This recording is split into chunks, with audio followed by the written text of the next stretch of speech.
Cuando la tormenta finalmente se disipa, el equipo de rescate está ansioso por continuar con el siguiente paso en el proceso de recuperación. Intentan enderezar la embarcación aplicando 6.000 toneladas de fuerza con gatos de cable. Con 19 meses de trabajo llegando a este momento, el barco no se mueve. El 13 de enero de 2012, el Costa Concordia chocó con una roca cerca de la isla de Giglio, Italia, por la mala navegación del capitán Francesco Schettino en un paso no autorizado. El Costa Concordia tenía 290 metros de largo, 35 de ancho y lujosas comodidades para más de 3.000 huéspedes. La colisión hizo un gran agujero en el casco e inundó la sala de máquinas. A pesar de la gravedad, el capitán retrasó la evacuación, lo que provocó caos y confusión. El barco se inclinó y se hundió parcialmente, causando 32 muertes. Para una historia más detallada sobre el hundimiento del Costa Concordia, consulta el video en el enlace. El Costa Concordia era propiedad de la filial italiana de Carnival Corps, con sede en Miami, y de Carnival Public Limited Company, los mayores operadores de líneas de cruceros en el mundo, con un 49% de participación en el mercado. Poseen más de 100 cruceros y el Costa Concordia era uno de los más grandes, representando el 1.5% de su capacidad total. El Costa Concordia tenía el doble del tamaño del Titanic y era tan largo como 3 campos de fútbol americano. El naufragio terminó en el Parque Nacional Archipiélago Toscano de la isla de Giglio y en el Santuario de Ballenas Pelagos, que es famoso por la biodiversidad de su hábitat y los avistamientos frecuentes de ballenas de aleta y delfines listados. Con el naufragio ubicado en un parque nacional y un santuario marino, era importante retirar el barco rápidamente y de una sola pieza, con un impacto mínimo al medio ambiente. El naufragio del Concordia también representaba una amenaza para la economía de Giglio, que depende en gran medida del turismo. El 3 de febrero de 2012, los dueños de Costa invitan a 10 grandes empresas de salvamento a licitar por el contrato para retirar el Concordia. Se solicita a 6 empresas que presenten propuestas con sus estrategias para la operación de salvamento. Franco Gabrielli, el jefe de la Autoridad de Protección Civil, sostiene una reunión con los residentes de Giglio y anuncia el plan de salvamento para el Costa Concordia. Él explica que el barco será retirado en una sola pieza, reflotado y remolcado. Los residentes expresan su preocupación por el impacto ambiental del naufragio. La embarcación está al borde de un acantilado submarino, sostenida en proa y popa por 2 salientes rocosos bajo el agua. Si el barco se desliza y se rompe, podría derramar más de 2.000 toneladas de petróleo en el santuario prístino. Para abordar los problemas ambientales, se otorga un contrato inicial a Smith Salvage y su socio, Neri Sociedad, por acciones para el control de la contaminación, la remoción del combustible del barco y la limpieza de los escombros provenientes de la embarcación.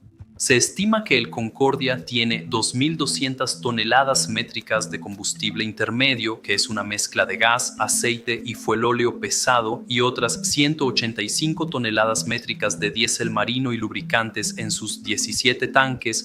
Ambos combustibles contienen compuestos tóxicos que son dañinos para la vida marina y, si se filtran, devastarán el santuario y las playas locales. Se instalaron 2.000 metros de barreras flotantes alrededor de la embarcación y en la costa de la isla de Giglio. Las barreras retendrán el aceite o escombros que salgan de la embarcación y una flotilla de barcos de recuperación está en espera. El 12 de febrero de 2012, Smith y Neri inician la extracción de combustible. Emplean una técnica llamada perforación en caliente.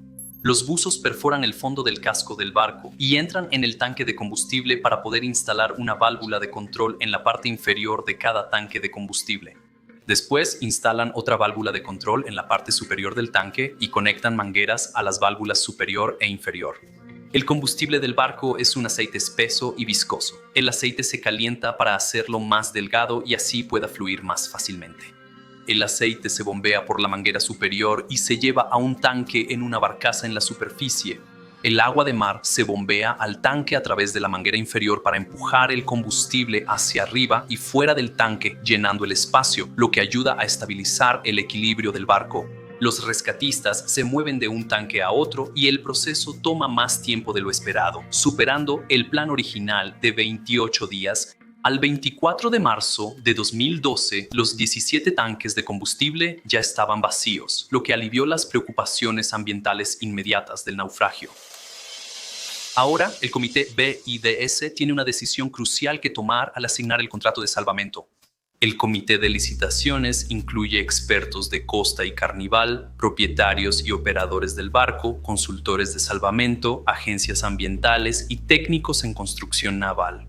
Evalúan las ofertas técnicamente para asegurar que cumplan los requisitos y recomendaciones de las autoridades italianas y que el plan retire el naufragio con máxima seguridad y mínimo impacto en el medio ambiente, turismo y economía de Giglio. En abril, el contrato se le otorga a Titan Salvage, que es una subsidiaria de Crowley Maritime Corporation con sede en Florida. Titan Salvage tiene una valiosa experiencia en el rescate de algunos de los desastres marítimos más difíciles y acceso a personal y equipo altamente especializado.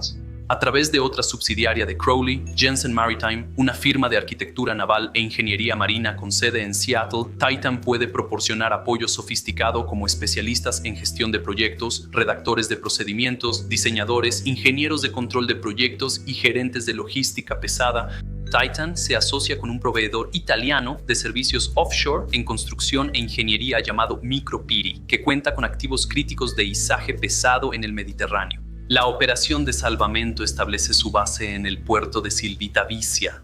Anticipan que la operación tomará 12 meses y costará hasta $300 millones.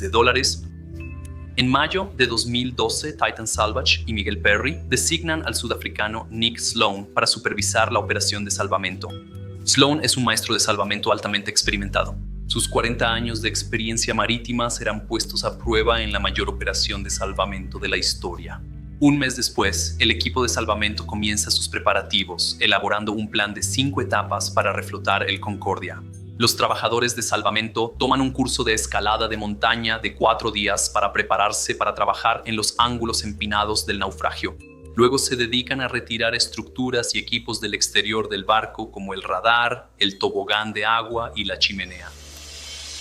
Con eso resuelto, el equipo inicia la primera fase para anclar y estabilizar el naufragio, evitando que se deslice o hunda por el fondo marino empinado.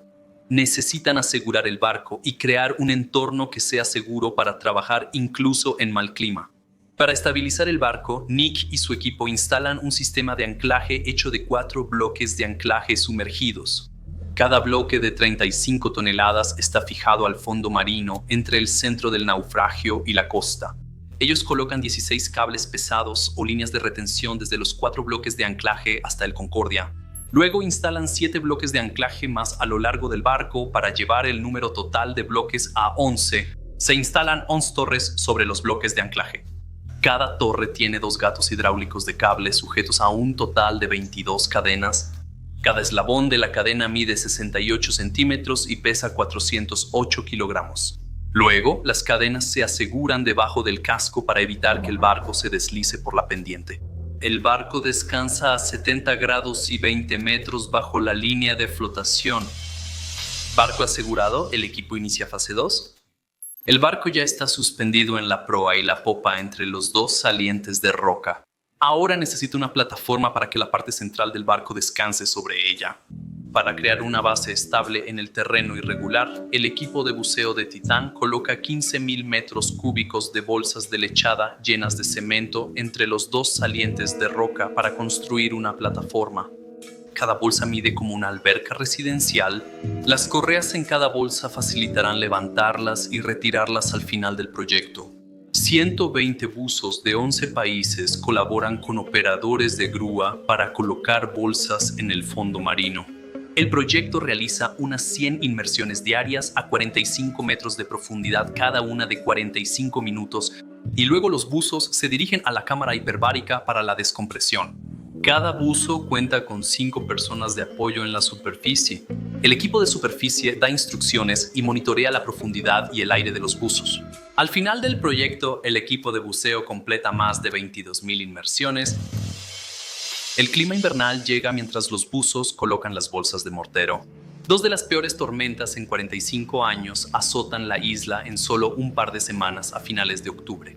Se les llama las tormentas de Halloween y hacen que el barco se hunda casi 2 metros, lo que provoca un retraso en la operación. Por suerte, el barco no se deforma ni colapsa, así que el rescate sigue según lo planeado. El equipo instala 6 plataformas de acero que se apoyan en bolsas de mortero. La mayor pesa 1000 toneladas. Las plataformas se construyen en 3 diferentes astilleros alrededor de Italia, usando una cantidad de acero 3 veces el peso de la Torre Eiffel. Se instalan pilotes para anclar las enormes plataformas al lecho marino junto a las bolsas de mortero. Cada pilote necesita un agujero de 2 metros de diámetro y más de 12 metros de profundidad. Hay que perforar agujeros en el costado de una montaña de granito bajo el agua. La tripulación de rescate lo compara con perforar vidrio a 45 grados con una barrena manual, pero a mucha mayor escala.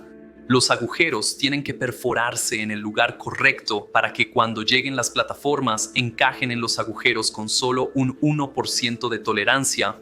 Los agujeros deben completarse de 2 a 3 semanas antes de colocar las plataformas para permitir modificaciones menores. Para perforar granito, el equipo crea plantillas personalizadas según la huella de las plataformas. Luego colocan gatos hidráulicos que perforan el granito. Usan 2 plantillas.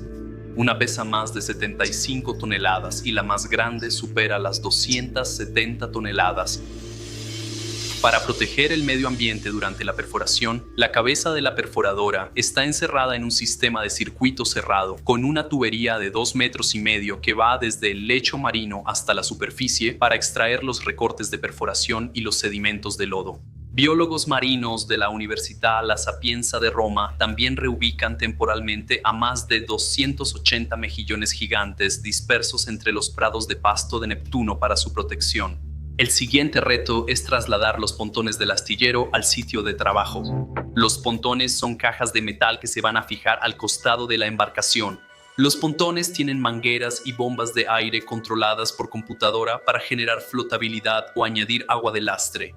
El pontón más grande pesa 800 toneladas y el más alto mide 11 pisos. Se fabrican en 5 astilleros en Italia y se trasladan a un almacén antes de enviarse al proyecto según se requiera. Los pontones tienen una posición específica en el naufragio y no son intercambiables, así que se llevan al sitio en un orden y orientación específicos. El equipo submarino terminó de perforar y las plataformas llegan al sitio.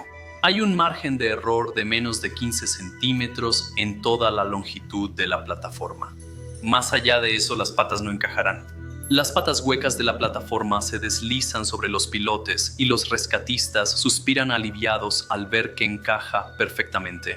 En total, de las plataformas, flotadores, plantillas submarinas y todas las demás estructuras pesadas de acero utilizadas para el proyecto, se fabrican 33,000 toneladas de acero suficiente para construir 2 barcos. Una vez que las plataformas están instaladas, se trae un barco especializado de carga pesada llamado SAL Spenja para instalar herramientas especiales para el doblado de potencia, lo cual corresponde a la fase 3. El doblado de potencia es el método de enderezar el barco utilizando cables y los flotadores que están esperando ser instalados. 11 de los 15 flotadores están en el lado de babor del naufragio, que es el superior sobre la línea de flotación. La proa está colgando sobre el arrecife delantero, así que deciden usar Blister Sisters, que son tanques o flotadores especiales que actúan como un collarín para sostener la proa durante la maniobra de doblado de potencia. Las Blister Sisters reducen la posibilidad de torcer la proa o de dañar aún más el barco. Aunque las Blister Sisters no formaban parte del plan original, el capitán Sloan quiere brindar más soporte a la proa suspendida. Los tanques Blister Sisters se fijan al casco con 3 tubos de anclaje en los túneles de las hélices de proa.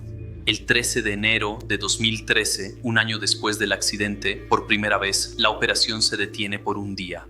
Las familias de los involucrados en el trágico desastre del Concordia se reúnen para recordar las 32 vidas perdidas. Las autoridades italianas se preocupan por los recortes y el sedimento de lodo del proceso de perforación, junto con los escombros de la operación de salvamento y del naufragio. Se ordena al equipo de salvamento retirar 4,000 toneladas de sedimento y escombros del fondo marino. Esto retrasa el proyecto por otro mes. Después de limpiar el área, el equipo tiene que esperar a que pase otra tormenta. Entre enero y septiembre, el equipo de salvamento instaló los 11 pontones en el lado de babor del barco. El 16 de septiembre de 2013, el equipo inicia el enderezamiento con potencia. Instalan 36 gatos hidráulicos de cable en la parte superior del barco. Los gatos de cable son elevadores hidráulicos para levantar cargas pesadas. Los gatos de cable proporcionan una capacidad combinada de 13.000 toneladas de fuerza. La otra fuerza que usarán es la gravedad. Los pontones pueden llenarse de agua para proporcionar peso en el exterior del barco. El agua ejerce fuerza hacia abajo y los gatos de cable tiran en ángulo desde arriba del barco. Al principio los pontones están vacíos. Cuando empiezan a jalar el enorme barco con una fuerza de 6.000 toneladas, el barco no se mueve. Las cadenas instaladas en la primera fase están evitando que el barco se deslice por la montaña de granito. Sujetan la parte inferior del barco mientras los gatos de cable tiran de la parte superior en sentido contrario. Si el ángulo de las fuerzas es incorrecto y se aplica demasiada presión, las cadenas debajo del barco podrían romperse y el barco podría deslizarse. El capitán Sloan aumenta la fuerza hidráulica a 6.800 toneladas. El barco se levanta lentamente de las rocas y las cadenas aguantan. La embarcación gira 3 grados. El plan está funcionando. Al girar el barco, disminuyen la tracción y llenan los flotadores de agua, facilitando el volteo. Esta es una maniobra finamente coreografiada. Si no se controla, el peso del agua en los flotadores hará que el barco se voltee por completo. Cuando el levantamiento llega a 10 grados, se detienen temporalmente. Algunos cables están enredados y el equipo necesita liberarlos. Luego, la maniobra de enderezamiento continúa. Para la medianoche, jalar artificialmente la embarcación ya no es factible. Está rotada a 35 grados. Los pontones se están inundando lentamente y la gravedad ayuda al equipo a completar el giro. Los pontones usan un sistema de control de lastre computarizado para contrarrestar el peso del barco y evitar rotaciones excesivas. Promediando 6 grados por hora, el barco finalmente queda en posición vertical sin derrames ambientales. A las 03:59 tras 19 horas de trabajo, el enderezamiento de la estructura concluyó. El 17 de septiembre de 2013, tras 20 meses sumergido, el barco fue rotado exitosamente hasta quedar vertical. Esto marca un gran hito en la operación. El equipo celebra una victoria significativa, pero a pesar del optimismo, saben que su trabajo está lejos de terminar. En este punto, el costo de la operación ya supera los $800 millones, muy por encima de la estimación de 300 millones. Tras rotar el barco, inspeccionan los daños en estribor. El 10 de octubre de 2013 se toma una opción de $30 millones con Dockwise, una empresa holandesa, para el uso del Dockwise Vanguard, el buque de carga pesada semisumergible más grande del mundo. La empresa de salvamento no está segura de si podrán hacer flotar el Concordia y el Dockwise Vanguard es una posible opción para transportar el Costa Concordia. En diciembre de 2013, el gobierno emite una invitación a 12 empresas para licitar el desmantelamiento del buque. Con la temporada volviéndose más fría, Titan Salvage hace todo lo posible para preparar el buque para soportar las condiciones invernales. Colocan un sistema de retención adicional para evitar más movimientos de la proa, similar a lo que hicieron en la primera fase. Luego instalan bolsas de lastre removibles adicionales entre el naufragio y las rocas de la orilla. Finalmente, colocan tubos tubulares que refuerzan las plataformas submarinas al Concordia en el lado de babor. El 1 de febrero de 2014, uno de los buzos de Titán que trabajaba en el naufragio se corta la pierna con una lámina de metal. Otro buzo lo lleva a la superficie, pero muere por la herida. El naufragio resiste el invierno y en abril de 2014, los equipos de salvamento instalan los flotadores de estribor en la fase 4. El daño en el lado de estribor del barco crea un desafío porque el equipo necesita una superficie plana y uniforme para colocar los flotadores. Instalan vigas de acero pesadas bajo el agua y dentro de las áreas dañadas. Las vigas de acero tienen topes en los extremos que se ajustan al perfil externo del lado de estribor dañado. Esto permite que los pontones se instalen en perfecta alineación y que las fuerzas de elevación se transfieran al casco del barco. El equipo también instala un sistema de control de lastre en los pontones para prepararlos para la fase de reflotamiento. A fines de abril de 2014, tras 2 días y medio de trabajo, el primer pontón, el más grande, se instala en estribor del naufragio. Utilizan una grúa de gran capacidad a bordo de una barcaza para colocar el pontón en su lugar. Los pontones del lado de babor se llenan con más agua para contrarrestar el nuevo peso en el lado de estribor. A principios de julio de 2014, los rescatistas colocaron el último de los 15 pontones en el lado de estribor y 4 nuevos pontones en el lado de babor.